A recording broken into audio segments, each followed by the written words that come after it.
Hello and welcome to the Checkpoint. Our guest tonight is Amadou Sanneh, the Minister of Finance and Economic Affairs. In this one-on-one interview with the Finance Minister, the Checkpoint asked him if the new government has plans for minimum wage, also the 2018 national budget, and more importantly, the huge debt the new government said it has inherited from the previous government. For more, follow Ablaisi. Honorable Amadou Sanneh, Minister of Finance and Economic Affairs, welcome to the Checkpoint. Thank you.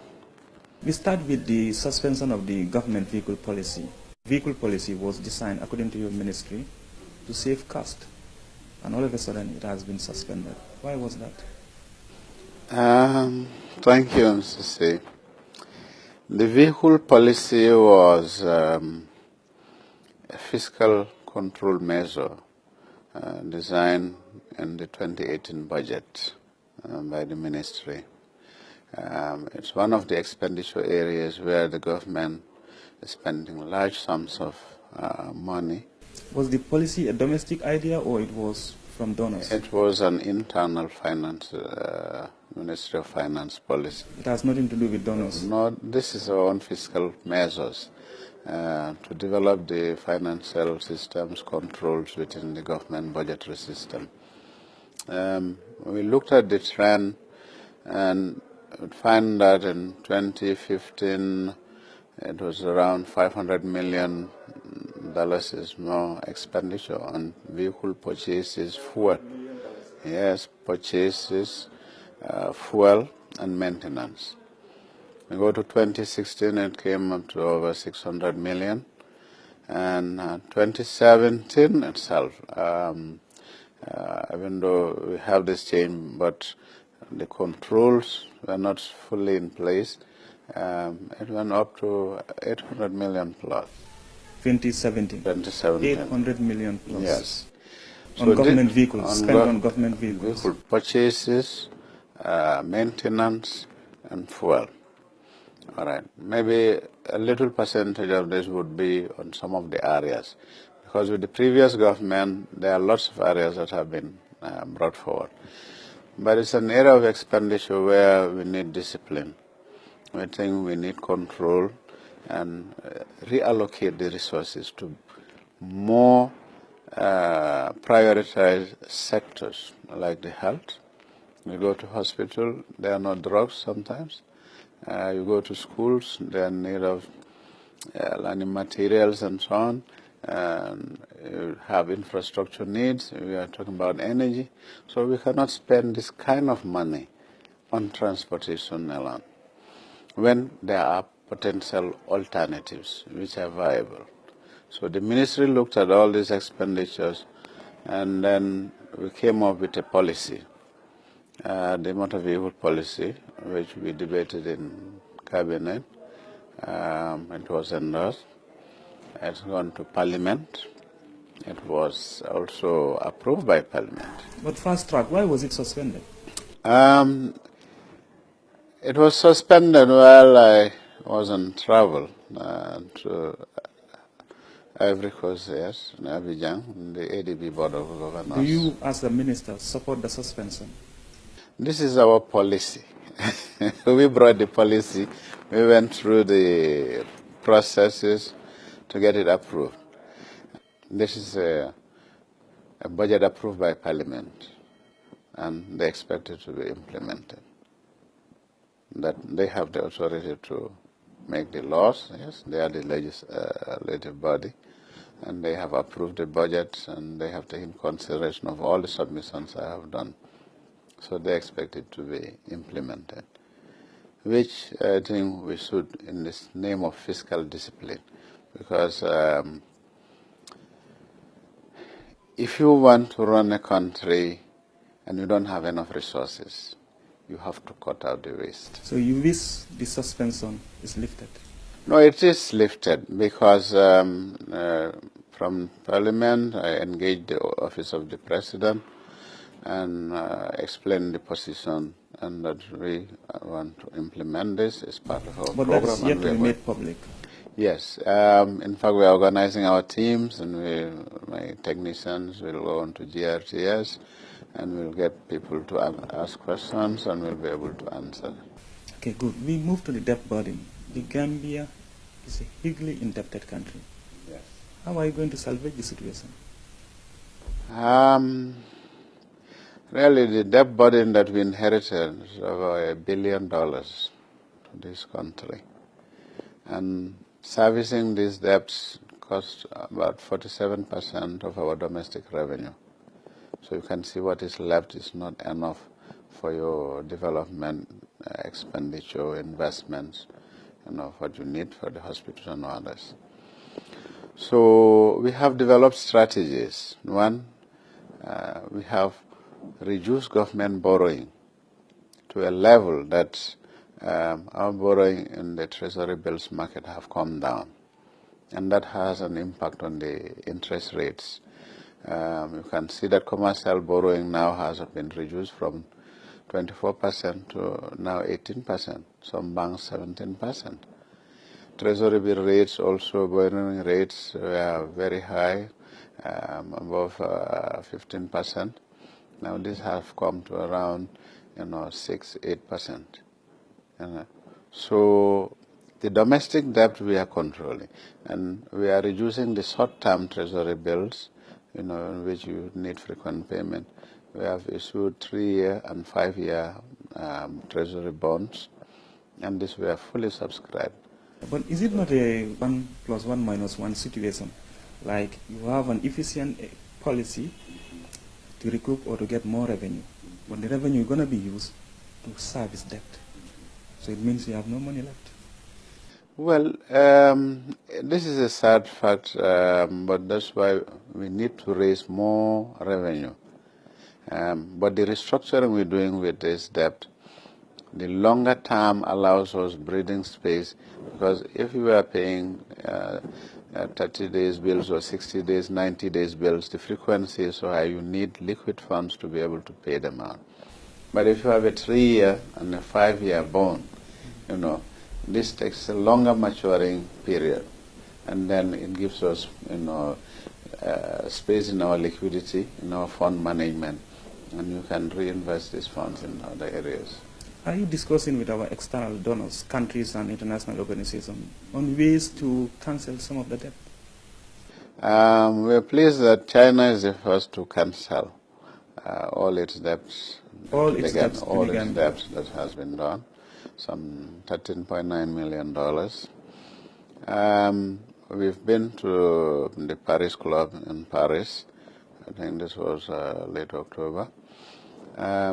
We discussed with the creditors there, the Paris Club creditors, with a view to restructuring, rescheduling, or even waiving of some of these debts for this country. And our submission was very well received, and they all know the situation which Gambia has emerged, and they know the challenges that the country is facing, especially the new government. And they have indicated their willingness to really take a positive look at this, to assist this country. I'm glad to say this morning even we signed an agreement with the Saudi fund, who has gone ahead as the first creditor to restructure its loan. And it has restructured it in such a way that from 2018 we are not going to pay interest, we are not going to pay the principal. That's for the next 5 years. It will be frozen.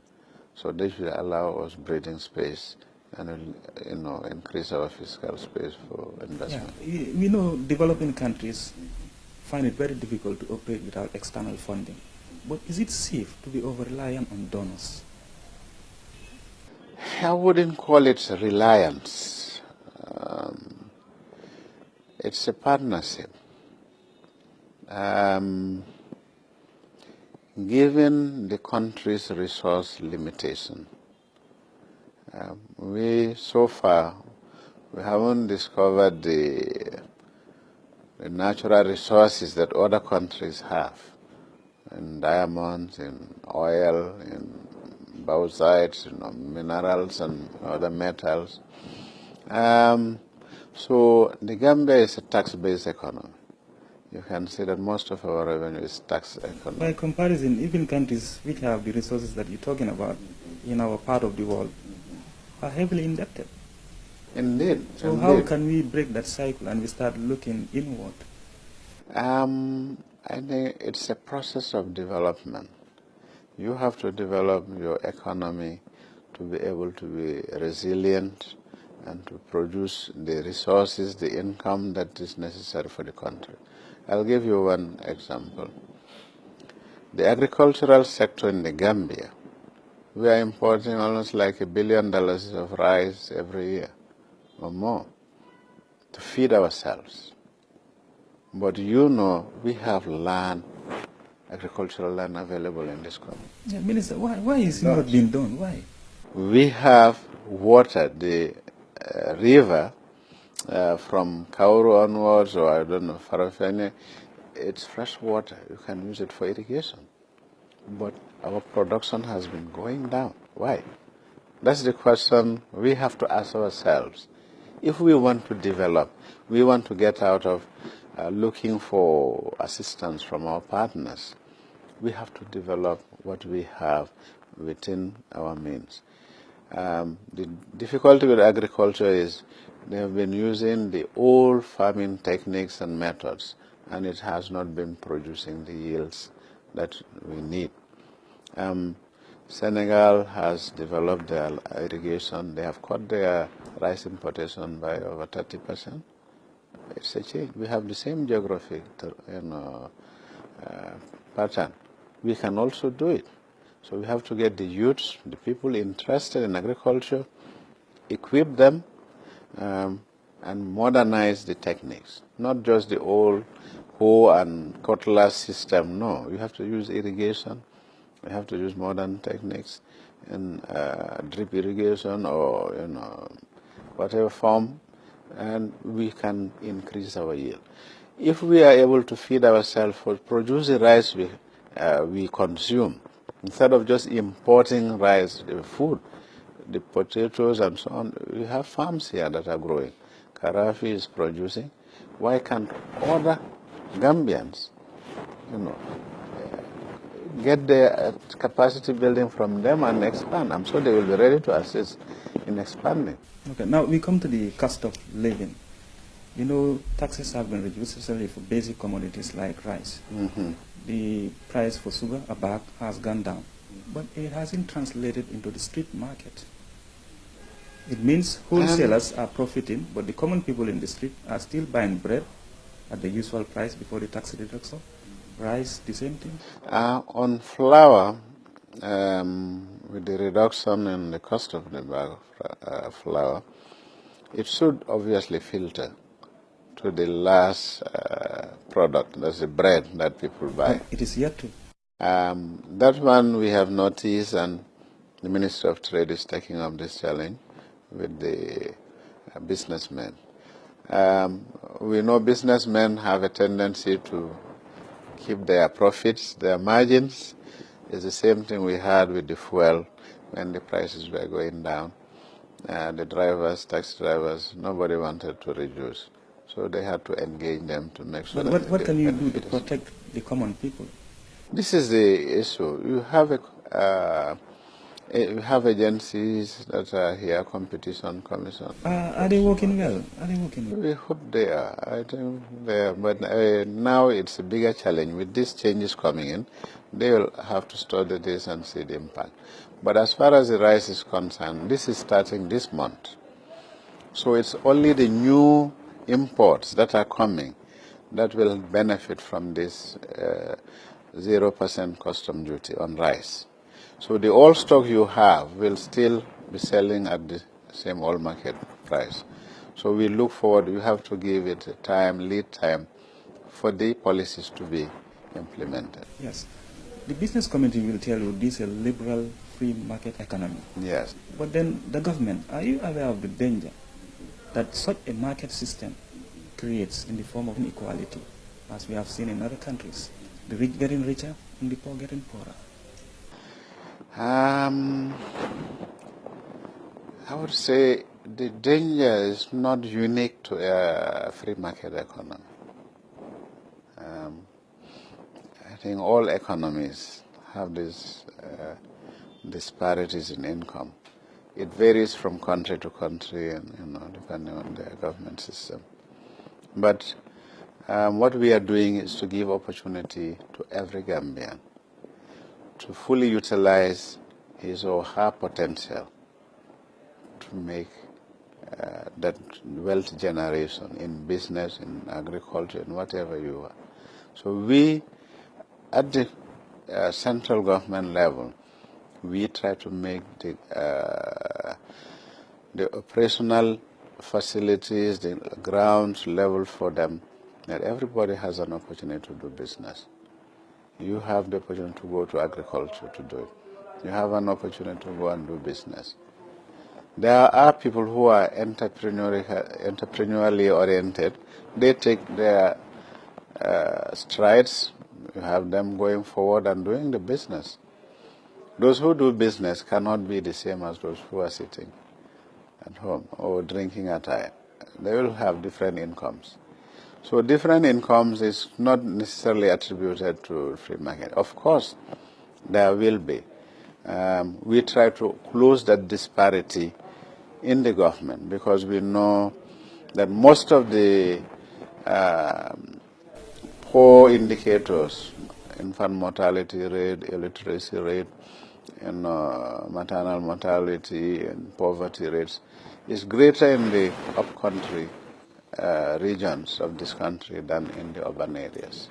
So this is something the government has taken note. So in our development strategy, we will try to improve the facilities and the services we deliver today.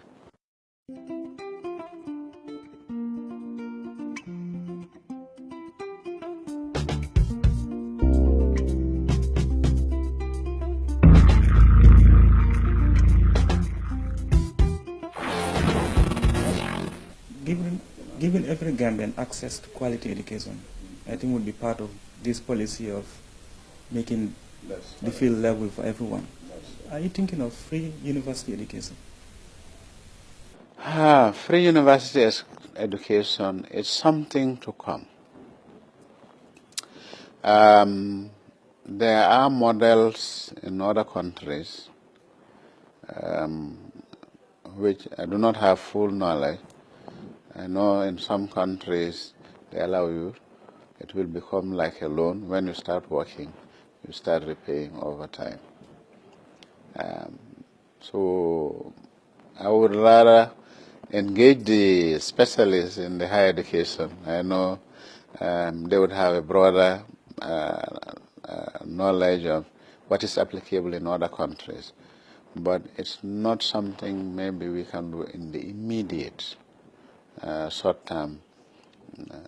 Maybe it's a plan you can try to develop in the medium and long term. Okay. The informal economy is a very large employer. What are you doing to improve or help people in the informal economy? Again, this is to try to encourage them to develop their businesses, to grow their businesses. How do you do Access to finance is one thing, and that's why we want the interest rates to come down. Most of them cannot go through the normal commercial banking systems. They cannot meet the standards that these banks have. The microfinance industry is working very well. They're expanding their reach to different groups, village women's groups and CAFOs and so on, and assisting them in financing their activities. So the government is trying to promote this inclusiveness and encourage the banks also to come in. I think all those things have been done in the past with limited results. We had GIBAS, we had Youth Empowerment Fund, we have so many things. Why do you think these things don't work or are not working as we would love them to? There are various reasons to those particular projects or programs failing. One is the institutional, and two is the operational. Institutional in the sense that some of these were not operating viably, they were not collecting their funds, and the repayment rates are poor, or some of the groups take it and they just refuse to pay back. There are so many reasons. Or it can be because of the economic market environment, they are unable to perform their businesses. But there are several factors, and it doesn't mean that it should fail. No, what we are saying is it must succeed. So we are going to make all efforts to try to give all the support to this microfinance sector, because we know the informal sector is a very important sector in this economy, and we would want them to grow their business. Youth employment? Youth employment is a big challenge. Graduate unemployment is even becoming a challenge. I think strategically we need to develop skills. To get a paper is one thing, but to have the skills, the capacity to do those activities or work is something that needs to be acquired. We have so many people following, well, I must say I'm included, doing business management, IBE, and so on, all different types of courses. A lot of those courses you will have paper, but the scope for employment of those are limited. The Higher Education Ministry, they've come with a strategy to encourage people to go into science, technology, and the maths areas. So you train in an area where the chances of employment are higher. It's not just to take any course just because you just want a certificate to, and a lot of these certificates do not go with internship or training to develop their skills. So we have to build the skills of our youth. We have to build their capacities. We have a lot of opportunities, but what we realize is like the masonry, the building industry, even carpentry, welding, our neighbors are taking more advantage of this because they have, through their apprenticeship program, more skilled, citizens or people who come and employ their trade here. So we also need to learn. So I would want to encourage our youth to take skills development. Take a profession. No skill is foolish. It's how you use it. Being a masoner doesn't make you inferior. Being a carpenter doesn't make you inferior. Being a mechanic doesn't make you inferior. Being an agriculturist doesn't make you inferior. Why do you think people have that mentality? I think on awareness and lack of information, because the tallest skyscrapers in the U.S. or the Burj Khalifa in Dubai, and so many other places, they are built by masons and engineers and technicians. Still on this employment, is the government thinking of a minimum wage system for both public and private workers? It is a concern for us, and it's an area we want to look at. But having just finished 2017, at least we know we are beginning to turn the economy around. The indicators are looking good, and we hope 2018 becomes a better year than it was.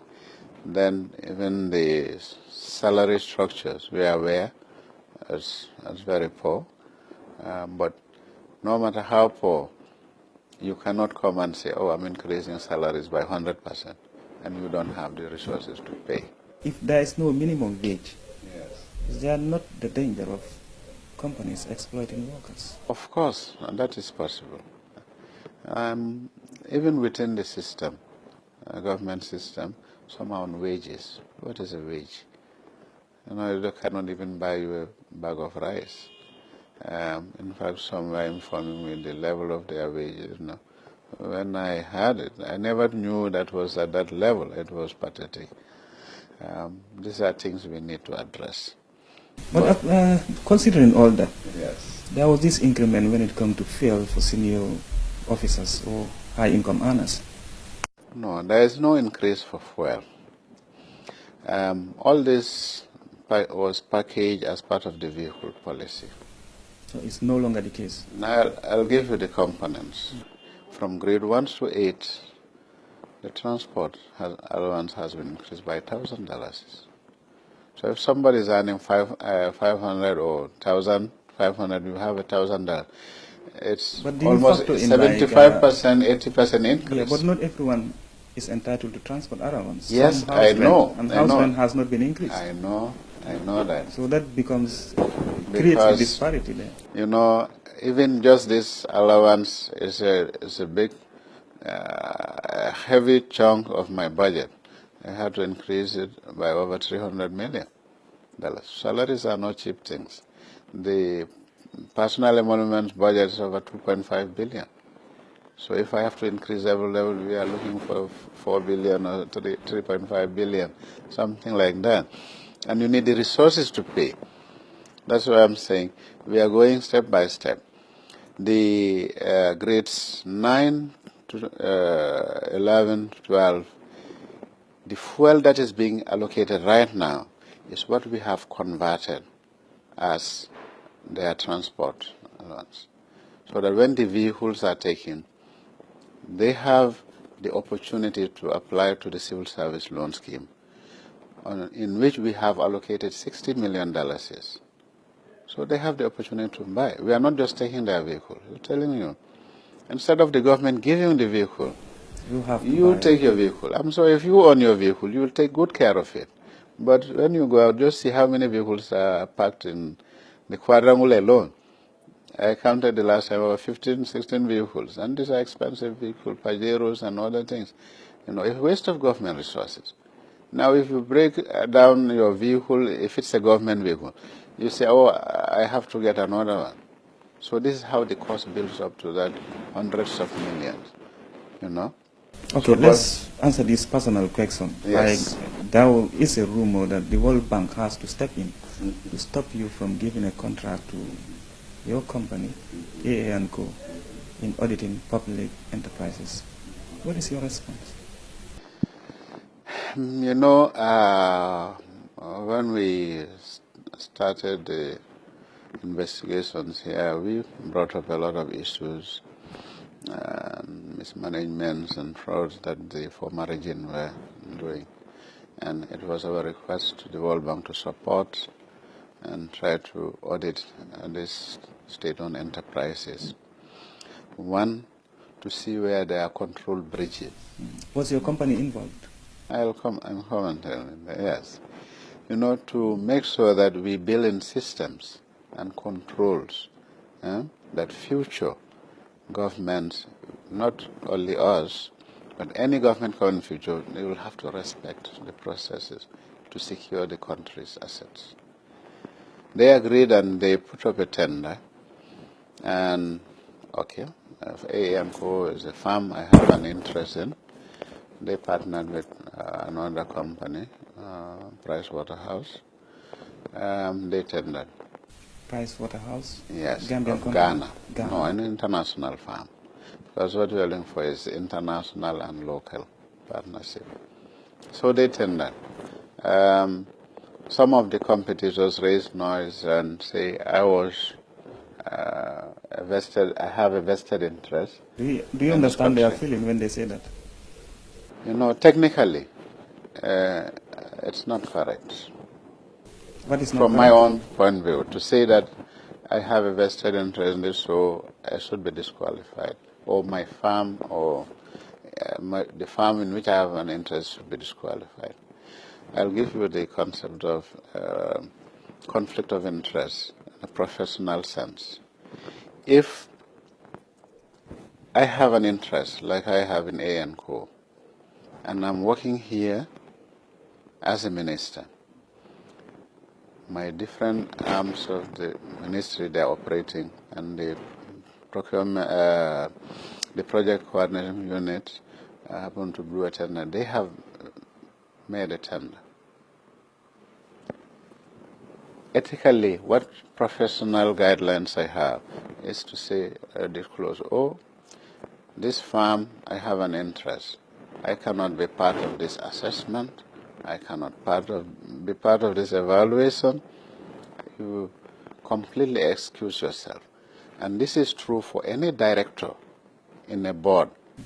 But now, how did it end? No, the World Bank made their own judgment, and they're saying Amadou, we think this... Your farms should not be involved. It should not be included. They disqualified the team. And for me, I have no complaint. I have nothing to do. Okay, we're running but out I'm just giving that. Yes, we're running out of time. We just want to end with this one. Yes. So we have to be rational and say this is optimal for the country. So we have to have an open mind. What the country can afford, then we go along with it. It's just like the cuts we are doing for these vehicles, the civil service, how they call the permanent secretaries, we've downgraded them from business class to economy class. All these are sacrifices we have to do to bring up our economy, because it was a bankrupt country when we took over. So this is essential. We have to look at ourselves. Honorable Amadou Sanneh, Minister of Finance and Economic Affairs, thank you very much for being on the checkpoint. Thank you very much, Mr. C. Thank you. I appreciate it. Thank you very much.